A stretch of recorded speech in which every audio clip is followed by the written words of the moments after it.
पितृपक्ष का आरंभ कब हुआ था, किसने किया और क्यों? ये है कथा। कथानुसार कहा जाता है कि एक बार कौवे ने माता सीता के पैरों में चोंच मार दी थी। इसे देखकर भगवान श्री राम ने अपने बाण से उसकी आंखों पर वार कर दिया और कौवे की आंख फूट गई। कौवे को जब इसका पछतावा हुआ तो उसने श्री राम से क्षमा मांगी। तब भगवान राम ने आशीर्वाद स्वरूप कहा कि तुमको खिलाया गया भोजन पितरों को तृप्त करेगा। भगवान राम के पास जो कौवा का रूप धारण करके पहुंचा था वह देवराज इंद्र के पुत्र जयंती थे। तभी से कौवे को भोजन खिलाने का विशेष महत्व है, इसलिए कौवे को पितृपक्ष में भोजन खिलाया जाता है। पितृपक्ष श्राद्ध यानी 29 सितंबर से शुरू हो गए हैं, जो कि 14 अक्टूबर तक चलेंगे। इस अवधि में लोग अपने पूर्वजों का श्राद्ध करते हैं तथा उनकी आत्माओं की शांति के लिए अनुष्ठान करते हैं।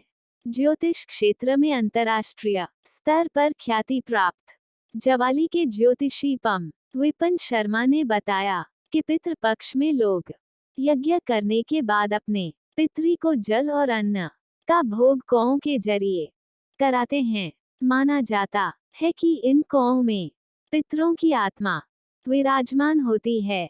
हिंदू सनातन परंपरा में श्राद्धों के दौरान कौओं का काफी ज्यादा महत्व है। कौवा यमराज का प्रतीक होता है। यमराज मृत्यु का देवता है। ऐसा कहा जाता है कि अगर कौवा अन्न खा ले तो यमराज खुश होते हैं और उनका संदेश उनके पूर्वजों तक पहुंच जाता है। पंडित विपिन शर्मा ने बताया कि श्राद्ध के दौरान तर्पण में एक थाली कौएं, कुत्ते और गाय के लिए भी निकाली जाती है।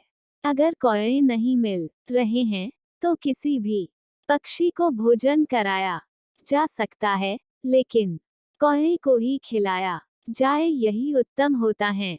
गरुड़ पुराण में लिखा है कि कौवा यमराज का संदेश वाहक है।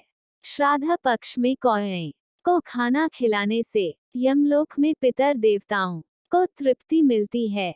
प्राचीन शास्त्रों के अनुसार यम ने कौवे को वरदान दिया था कि तुम्हें दिया गया भोजन पूर्वजों की आत्मा को शांति देगा। तब से यह प्रथा चली आ रही है।